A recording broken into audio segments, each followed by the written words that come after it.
Right, నమస్తే, నేను మీ Venkatesh. Welcome to our channel.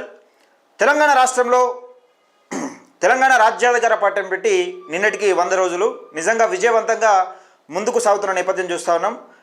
ప్రజలు పెద్ద ఎత్తున తెలంగాణ రాజ్యాధికార పార్టీలో జాయిన్ అవుతూ ఉన్నారు. ఈరోజు శనార్థి తెలంగాణలో వచ్చిన ప్రధాన కథనం 100 రోజులు 100 డేస్ విజయవంతంగా 100 డేస్ అయింది. 100 డేస్ పూర్తి చేసుకున్న సందర్భంగా తెలంగాణ రాజ్యాధికార పార్టీ కార్యకర్తలకు అలాగే మిగతా ఈ బీసీ నినాదం కోసం పనిచేస్తున్న నాయకులకు ముఖ్య కార్యకర్తలకు మా శుభాకాంక్షలు తెలియజేస్తూ ఉన్నాం. అయితే ఈరోజు శనార్థి తెలంగాణలో వచ్చిన ప్రధాన కథనం ఒకసారి చూసుకునే ప్రయత్నం చేద్దాం. ప్రధానంగా ఇదే వచ్చింది. ఎందుకంటే బీసీల గురించి తెలంగాణ రాజ్యాధికార పార్టీ ఉండాలని తెలంగాణ రాజ్యాధికార పార్టీని తీసుకొచ్చి ఒక పార్టీ స్థాపించి దానికి తెలంగాణ రాజ్యాధికార పార్టీని పెట్టిన తర్వాత తెలంగాణ రాష్ట్రంలో అనేక పరిణామాలు చేంజ్ అయినాయి. ఎందుకు చేంజ్ అయినాయంటే బీసీలు ఎక్కడ తీసినా అసలు బీసీ అనే పేరు లేకుండా ఎలక్షన్లు పోతలేవు. ఎందుకు పోతలేవు అంటే ఓట్లు మనవి సీట్లు మనవి కావాలనే నినాదంతో ముందుకెళ్తుంది. కాబట్టి అధికారంలో ఉన్నదా లేదా, మేము గెలవలేదా అన్న విషయం పక్కకెడితే 4 బీసీలు కొట్టుకున్న జనరల్ స్థానంలో బీసీ కూడా గెలుస్తుంది తప్పితే జనరల్ స్థానాలలో ఒక్కరు కూడా అగ్రకులాలకు సంబంధించిన నాయకులు పోటీ చేస్తలేరు, భయపడి పోటీ చేస్తలేరు. ఎక్కడ కొంప మునుగుతుందని గది ఆ భయాన్ని తీసుకొచ్చింది తెలంగాణ రాజ్యాధికార పార్టీ. అయితే టీఆర్పీకి 100 డేస్ అనాది కాలంలోనే ప్రజలకు చేరువ, బీసీ ఉద్యమానికి భారీ ఊపు, బీసీల సాధికారత స్వలంబనకు సింబాలిక్గా మారిన తెలంగాణ రాజ్యాధికార పార్టీ, సంపన్న బీసీ కులాల మనసు గెలుచుకున్న టీఆర్పీ, ప్రజల్లోకి బలంగా వెళ్ళిన అధికారం ఆత్మగౌరవం వాట నినాదం, పబ్లిక్ను ఆకట్టుకున్న our numbers our power, break the chain of silence, enough is enough slogan అని ఒక వార్తనైతే చూస్తున్నాం. బీసీ వర్గాలకు విశ్లేషంగా ప్రభావితం చేయగలిగిన మల్లన్న ప్రసంగాలు, సర్పంచ్ ఎన్నికల్లో సత్తా చాటిన తెలంగాణ రాజ్యాధికార పార్టీ, జనరల్ స్థానాల్లోనూ బీసీ అభ్యర్థులు ప్రపంచనం అని ఒక వార్తను చూస్తున్నాం. ఇది 100కు 1000% నిజం. జనరల్ స్థానాలలో బీసీల భయానికి జనరల్ స్థానాల్లో పోటీ చేయడానికి అసలు ఇక చుచ్చుబోసుకుంటా ఉన్న నేపథ్యం చూస్తాను. కరీంనగర్లో భారీ చేరికలు, పెద్ద ఎత్తున భారీ సభ్యత్వం తీసుకున్న మహిళలు, కొత్తగా పార్టీలో చేరిన వారికి కండువాలు కప్పి టీఆర్పీలకు ఆహ్వానించే జిల్లా అధ్యక్షులు గంగిపెల్లారన, పార్టీ సిద్ధాంతాలు మల్లన్న ఆశయాలకు అనుగుణంగా పనిచేయాలని సూచన అని ఒక వార్తను చూస్తాం. దీనికి సంబంధించి నిజంగా కరీంనగర్లో నేను చెప్తున్నా కదా, గంగిపెల్లి అరుణక్క తెలంగాణ రాజ్యాధికార పార్టీ జిల్లా అధ్యక్షురాలు వచ్చిన తర్వాత అనేక మార్పులు వచ్చినాయి. మైనార్టీలు పెద్ద సంఖ్యలో జాయిన్ అవుతూ ఉన్నారు. అక్కడ దానికి సంబంధించి నిజంగా మైనార్టీ విభాగం కూడా చాలా స్ట్రాంగ్గా ఉంటా ఉన్నది. కరీంనగర్లో ఎక్కువగా ముస్లింలు ఉండే ఏరియా, కరీంనగర్ అంటేనే ముస్లింలు ఉండే ఏరియా ఎక్కువ కనబడుతూ ఉంటుంది. అక్కడ దాదాపుగా ముస్లిం సోదరులు కూడా పెద్ద ఎత్తున ఈ తెలంగాణ రాజ్యాధికార పార్టీలో జాయిన్ అవుతున్న నేపథ్యం చూస్తూ ఉన్నాం. ఏదో బ్రైట్ ఫ్యూచర్, మీ ఫ్యూచర్ మీకు ఉంటుంది తప్పకుండా. కరీంనగర్లో గంగిపల్లి అరుణక ఒక మంచి ప్రవర్తన కొనసాగుతూ ఉన్న నేపథ్యం చూస్తాం. అంటే చురుకుగా పాల్గొంటూ ఉన్నది. కాశ్మీర్లో ఉగ్రముఖల కలకలం, రోడ్లపై తిరిగిన 2 టెర్రరిస్టులు, అనంత్ నాగ్లో నడి రోడ్డుపై నడుచుకుంటూ వెళ్ళిన 2 ఉగ్రవాదులు, వీడియో వైరల్, వెంటనే అలర్ట్ ఆయన భద్రతా బలగాలు, door to door search operation, ఉగ్రవాదులు ఒకరు మహమ్మద్ లతీఫ్గా గుర్తింపడ్డాడు. నడి రోడ్డు మీద తిరిగిండాడు. ఇప్పుడు ఆడు బాంబేసిపోతే ఏం చేస్తాం, ఏం చేయలేము, గట్లున్నది కథ. ఇక మోడీ గారు ఎవరైనా చచ్చిపోతే తప్పితే మోడీ గారు ఎవరు. బీసీ ద్రోహులు, 42% రిజర్వేషన్లపై కేసీఆర్ రేవంత్ కుట్రలు, బీసీ అణచివేతలు ఒకటైన అగ్ర లీడర్లు, ఇద్దరి సవాళ్ల వెనుక రిజర్వేషన్ల వ్యతిరేకత, నీటిని గొడవపై తెరపైకి బీసీ కోటా పక్కకి, అసెంబ్లీలో చర్చకు రాకుండా కుతంత్రాలు, ఎంపీటీసీ జెడ్పీటీసీ ఎన్నికల రిజర్వేషన్ల ప్రస్తావన రాకుండా వ్యూహాలు, బీసీ రిజర్వేషన్లు బలి చేసేందుకే కుమ్మకు రాజకీయాలు, రేవంత్ కేసీఆర్పై బీసీ నాయకుల ఆగ్రహం, బీసీలకు అన్యాయం చేస్తే గట్టి బుద్ధి చెప్తామని హెచ్చరికలను ఒక వార్తను చూస్తున్నాం. దీనికి సంబంధించిన వార్త ఇక్కడ ప్రధానంగా మనం చూస్తూ ఉన్నాం. ఏంటిదంటే బీసీ నాయకులు, అన్ని పార్టీలలో ఉన్న నాయకులు, కార్యకర్తలు ఒక్కసారి ఆలోచించుకోవాలి. ఇక్కడ ప్రధానంగా చర్చ జరుగుతుంది దేనిపైన, తెలంగాణ రాష్ట్రంలో చర్చ జరుగుతుంది దేనిపైన, బీసీ ఉద్యమం పైన చర్చ జరుగుతూ ఉంటే వీళ్ళు ఓసారి 2 సార్లు నేను పంచుకున్నావు, ఇంకోసారి కూడా నువ్వు తీసుకో అనే విధంగా అసలు ఆ అంశాన్ని పక్కదారి పెట్టించే విధంగా, బీసీలకు రిజర్వేషన్ అవసరం లేదనే విధంగా ఈయన పైన నీటిపైన కేసీఆర్ చర్చ పెడతా అంటే ఈయన చర్చ పెడతాను, ఈయన తెరలేపుతా ఉన్నాను. నేపథ్యం చూస్తూ ఉన్నాం. ఈ బీసీ నాయకులు కళ్ళు తెరుచుకోవాలి, ఒక్కసారి బుద్ధి తెచ్చుకోవాలి. కొంచెం మన కళ్ళు తెరిచి బుద్ధి తెచ్చుకుంటే మనం జెండాలు ఎవరి కోసం పోతున్నాం, జిందాబాద్ ఎవరి కోసం కొడుతున్నాం, ఏం కథ అన్నది క్లియర్గా అర్థమవుతుంది. ఓ పక్క బీసీ రిజర్వేషన్లో, బీసీలో 42% రిజర్వేషన్ల గురించి పెద్ద ఉద్యమం నడుస్తూ ఉంటే ఆ ఉద్యమాన్ని పక్కదారి పట్టించేందుకు ఇష్టానుసారంగా కుట్రలు పడుతూ ఉన్న నేపథ్యం చూస్తాను. జెండాలు మోసేటోళ్ళు మనోళ్ళు కావాలి, జిందాబాదులు కొట్టేటోళ్ళు మనోళ్ళు కావాలి. కానీ వాళ్ళ బిడ్డలు కొడుకులు మాత్రం బీసీలు, బీసీ ఎస్సీ ఎస్టీ మైనార్టీ బిడ్డలు మాత్రం ఏది ఉద్యోగాలకు దూరంగా ఉండాలి. అంటే మీ జిందాబాదులు కొట్టుకుంటూ ఉండాలి. గట్ల ఉన్నది. అంటే రాజ్యాధికారం వాళ్ళకి వద్దు, రాజకీయంగా వాళ్ళు ఎదగద్దు. వాళ్ళు సర్పంచులు, ఎంపీటీసీలు, జెడ్పీటీసీలు కానీ ఇన్నే కుక్కలు కొట్లాడుకోవాలి. ఎమ్మెల్యే దాకా వద్దు, రాజకీయానికి ఆమడ దూరంలో ఉండాలనే విధంగా ఈ కుట్ర చేస్తూ ఉన్నారు. ఈ కుట్రను తెలంగాణ ప్రజలు పసిగట్టారు. ఇక కేసీఆర్ కుటుంబం డ్రగ్స్ తీసుకుంటుండ్రు. 2017లో డ్రగ్స్ డీలర్లతో ఆయన కుటుంబానికి సంబంధాలు, సగర్వాల్ దర్యాప్తులో నిందితుల స్టేట్మెంట్లు ఇచ్చిండ్రు. నాడు కేసీఆర్ భయంతో అకౌంట్కు బదిలీ చేసిండ్రు. రికార్డులు సోమేష్ కుమార్ స్వాధీనం చేసుకుంటారు. తర్వాత డ్రగ్స్ కేసును పూర్తిగా నీరుగార్చారు. కాంగ్రెస్కు డ్రగ్స్ నివారణపై చిత్తశుద్ధి ఉంటే ఆ కేసును రీఓపెన్ చేయాలి. కేంద్ర మంత్రి బండి సంజయ్ కుమార్ ఈగల్ టీంలో అధికారులు అమ్ముడుపోతున్నారని విమర్శలను వార్తనైతే చూస్తున్నాం. ఇక్కడ చూసింది ఏంది చూసినావా? ఇక్కడ ఎలక్షన్లు వచ్చినప్పుడల్లా ఏదో కేసు ముందర పడుతుంది. ఇప్పుడు ఎలక్షన్లు వచ్చినప్పుడల్లా ఎందుకు పడుతుంది ముందట అంటే జనాన్ని పిచ్చోళ్ళని చేసేందుకు ఓట్లు దండుకునేందుకు ఈ కేసులు ముందర పడతాయి. కేసీఆర్ను అరెస్ట్ చేసే దమ్ము రేవంత్ రెడ్డికి ఉన్నది. ఇప్పటికైనా నేను చెప్తా ఉన్నా, రేవంత్ రెడ్డికి ఉన్నదా దమ్ము? లేదు. ఎలక్షన్లు రాగానే కాళేశ్వరం కూలిపోయింది, కొంప మునిగిపోయింది, నాశనం అయిపోయింది, తెలంగాణ రాష్ట్రం సర్వం అప్లపాలు అయిపోయింది. మీరు చేసేది ఏంది మరి? తెలంగాణ రాష్ట్రం, తెలుగు రాష్ట్రాలు అప్పులలో దూసుకుపోతా ఉన్నాయి. అది ఆంధ్రప్రదేశ్ 3,000 కోట్లు 4,000 కోట్ల అప్పు తీసుకొస్తే మనది 1,000 కోట్లు తీసుకొచ్చింది. తెలుగు రాష్ట్రాలే ఉన్నాయి రెండు అప్పులలో నెంబర్ 1 స్థానం, నెంబర్ 1 నెంబర్ 2లో దూసుకుపోతాం. గది మన ఆర్థిక పరిస్థితి. మొత్తం సర్వనాకి కరగనాకిడ్చి పెట్టారు తెలంగాణ రాష్ట్రాన్ని. A11గా పుష్ప, A1గా సంధ్యా థియేటర్ యాజమాన్యం. సంధ్యా థియేటర్ తొక్కిసలాట కేసులో పోలీసులు ఛార్జ్ షీట్లో 23 మంది అభియోగాలు, 14 మంది నిందితులు అరెస్టు. బెయిల్ పొందిన 9 మంది నోటీసులు. హైదరాబాద్ నగర పోలీసులు కమిషనర్ సజ్జన. పైసలు ఉన్నోనికి ఏం కాదు పోయి, నేను చెప్తున్నా కదా, పైసలు ఉన్నోనికి పలుకుబడి ఉన్నోనికి ఎట్లా తప్పియాలన్నది వీళ్ళే చూస్తారు.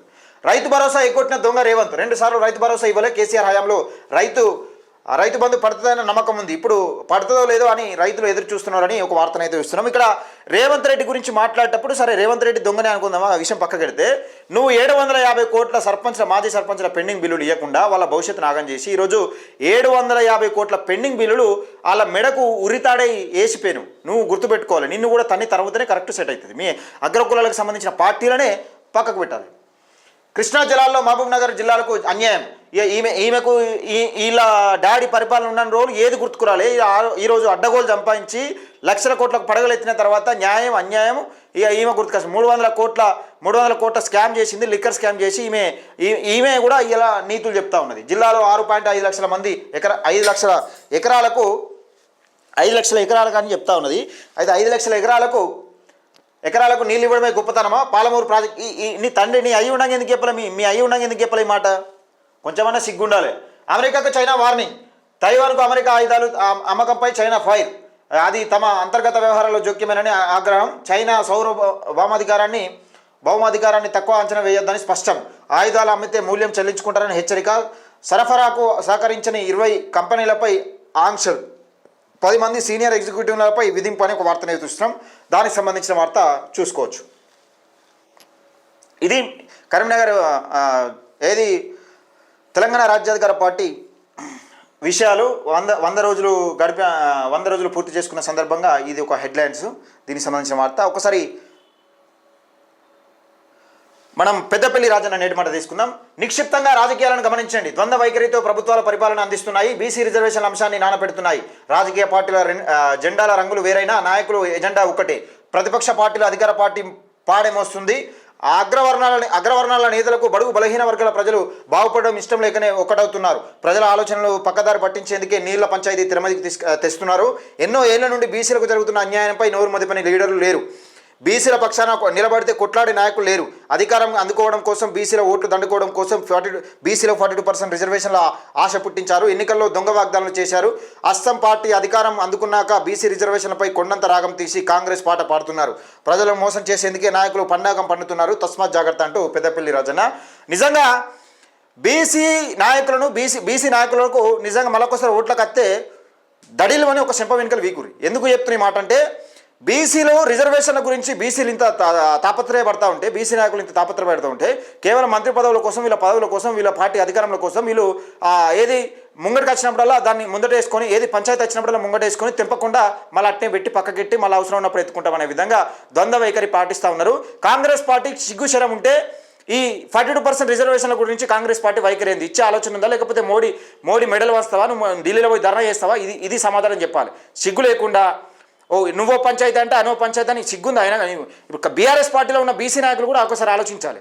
42% రిజర్వేషన్ల గురించి మాట్లాడకుండా సంబంధం లేని నీళ్ళ విషయం తీసుకొచ్చి ఎవరిని ముంచుతావు, ఎవరిని కుంప ముంచుతావు అని ప్రయత్నాలు చేస్తున్నారని ఒక్కసారి ఆలోచించుకోవాలి. దాన్ని ఉద్దేశించి పెద్దపల్లి రాజన్న నేటి మాట. ఉమ్మడి కరీంనగర్ జిల్లా తీసుకుందాం ఒకసారి. ఉమ్మడి కరీంనగర్ తీసుకుంటే నేరాల నియంత్రణలో కరీంనగర్ పోలీసుల రికార్డు ప్రగతి. మొత్తం నేరాల్లో 16.8% తగ్గుదల, మహిళలపై నేరాల తగ్గింపు వివరాలు వెల్లడించిన సిపి గౌష్. అలా మనకు వార్తను చూస్తున్నాం. అయితే మొత్తం నేరాల్లో 16.84% తగ్గుదల అయిందట. దానికి సంబంధించిన వార్త. ఇక పాపపు పడగ నీడల్లో అర్బన్ కాలనీ పేదలు, ముసుగు వీరుడి చీకటి దందాలు బయట బట్టబయలు, ఆందోళనలో కాలనీ వాసులు. ఒక జూడరిగా ముసుగు వీరుడు నిరుపేదల సొంతింటి కళ నెరవేర్చాలనే లక్ష్యంతో ప్రభుత్వం నిర్మించిన జగిత్యాల అర్బన్ కాలనీ ఇప్పుడు ఒక వ్యక్తి అక్రమ దందాలకు అడ్డగా మారింది. ఆరోపణలు కలకలం రేపుతున్నాయి. అడ్డగా మారిందన్న ఆరోపణలు కలకలం రేపుతున్నాయి. ఎమ్మెల్యే డాక్టర్ సంజయ్ కుమార్ నిధులు, మాజీ మంత్రి జీవన్ రెడ్డి చొరవతో అభివృద్ధి బాటలో సాగుతున్న ఈ కాలనీలో ఒక వ్యక్తి చేస్తున్న అరాచకాలు లబ్ధిదారులను భయాందోళనకు గురి చేస్తున్నాయి.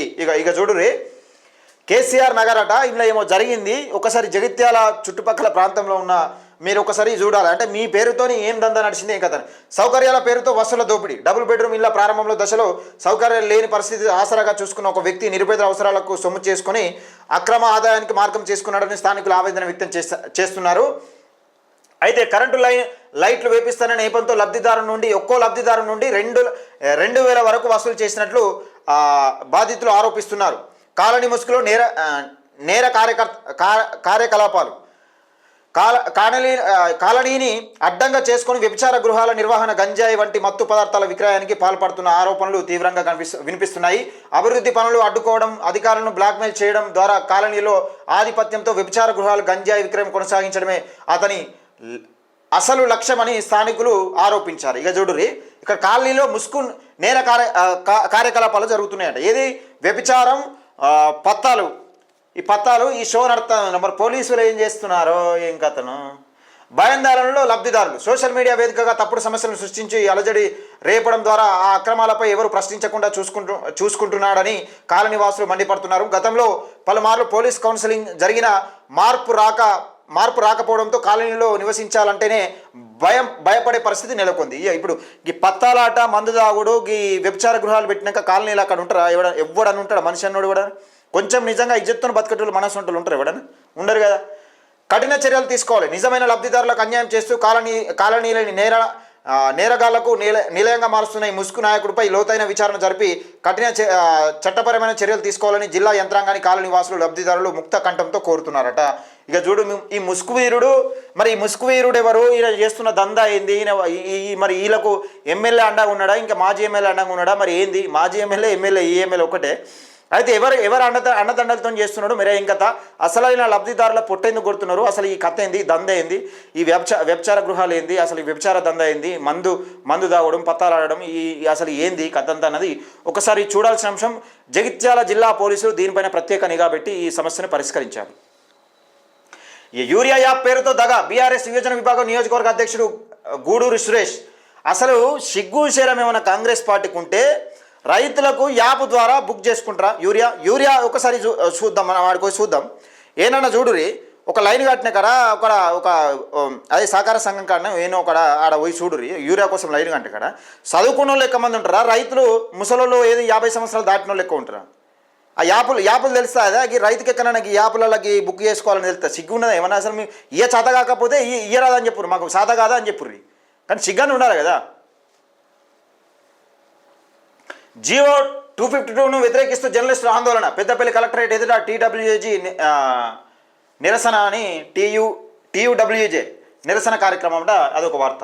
అయితే 2022-23 లెప్రసీ బిల్లును వెంటనే పెండింగ్ బిల్లులు చెల్లించాలి. కలెక్టరేట్ ఎదుట ఆశా వర్కర్స్ ధర్నానికి వార్తను చూస్తున్నాం. అయితే 2022-23 లెప్రసీ బిల్లులు, పల్స్ పోలియో ఎన్నికల రెమ్యునేషన్ వెంటనే చెల్లించాలని డిమాండ్ చేస్తూ తెలంగాణ ఆశా వర్కర్స్ యూనియన్ ఆధ్వర్యంలో ఆశా వర్కర్స్ శనివారం కరీంనగర్ జిల్లా కలెక్టరేట్ కార్యాలయం ఎదుట ధర్నా నిర్వహించారు. ఈ సందర్భంగా CITU జిల్లా ఉపాధ్యక్షులు ఎడ్ల రమేష్ మాట్లాడుతూ 2022-23 బిల్లులు అప్పటి DMHO ద్వారా ఆశా వర్కర్లకు అందకుండా ఎలా మళ్లించబడ్డాయో సమగ్ర విచారణ చేపట్టాలని డిమాండ్ చేశారు. అక్కడి నుంచి వచ్చినాడు కానీ వీళ్ళు దారి మరణించారట. ఎవరు కుంభకోణం అనుకుంది. అసలు ఎవడు రాష్ట్రంలో ఎవరు దోచుకోవాలని, ఎట్లా దోచుకోవాలని క్లారిటీగా క్లారిటీగా ఉన్నారు. ఒక ప్రజలు మాత్రమే దోచుకోబడుతున్నారు అంతే.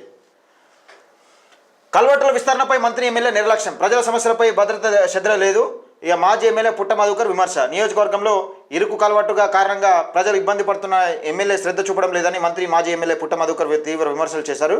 శనివారం పెద్దపల్లి జిల్లాలోని అటవీ సోమన్పల్లి శివార్లో ప్రమాదకరంగా ఇరుకుకు కాల్వట్టుకు పరిశీలించిన కల్వర్టును పరిశీలించిన అనంతరం మీడియాతో మాట్లాడుతూ ఈ ప్రాంతంలో పుట్టి పెరిగిన వారికి ఇక్కడ అభివృద్ధిపైన నిజమైన తపన ఉంటుందని, మంత్రి ఎమ్మెల్యేకి ఈ ప్రాంతం పట్ల ప్రేమ, ఈ ప్రజల సమస్యలపైన ఆలోచన చేయడం లేదని ఆరోపించారు. అది ప్రజలకు ఉండాలి. ఫస్ట్ ఓట్లేసే ప్రజలకు మన నియోజకవర్గంలో నిజంగా మన నియోజకవర్గం సమస్యల గురించి, మన నియోజకవర్గంలో ఎలాంటి సమస్యల గురించి ఎవరికి పట్టుందని చూసి ఓటేస్తే ఈ తప్పుడు మళ్ళా ప్రశ్నించే గొంతులు, ఆ గొంతులు, ఈ గొంతులు అవసరం లేకుండా పరిపాలన సాగుతుంది. పార్టీ అధికారంలోకి వచ్చినాక ప్రజల సమస్యలకు అడ్డం పెట్టుకొని కాంగ్రెస్ పార్టీ అధికారంలోకి వచ్చి నిజంగా ఈరోజు ప్రజలు అధికారంలోకి వచ్చిన తర్వాత ప్రజల సమస్యలు గాలికి ఎదురేసి మళ్ళీ యథావిధిగా వాడు దోసుకున్నాడు, 9.5 సంవత్సరం మేము దోసుకుంటాం అనే విధంగా నడుస్తా ఉన్న నేపథ్యం చూస్తున్నాం. కొంచెమైనా సిగ్గుశరం ఉండాలి కదా. ఇది ఉమ్మడి కరీంనగర్ జిల్లాకు సంబంధించిన వార్తలు. దయచేసి ఈ వీడియోని ఎక్కువ మందికి షేర్ చేయండి, లైక్ చేయండి, మన VWD ఛానల్ని సబ్స్క్రైబ్ చేసుకోండి.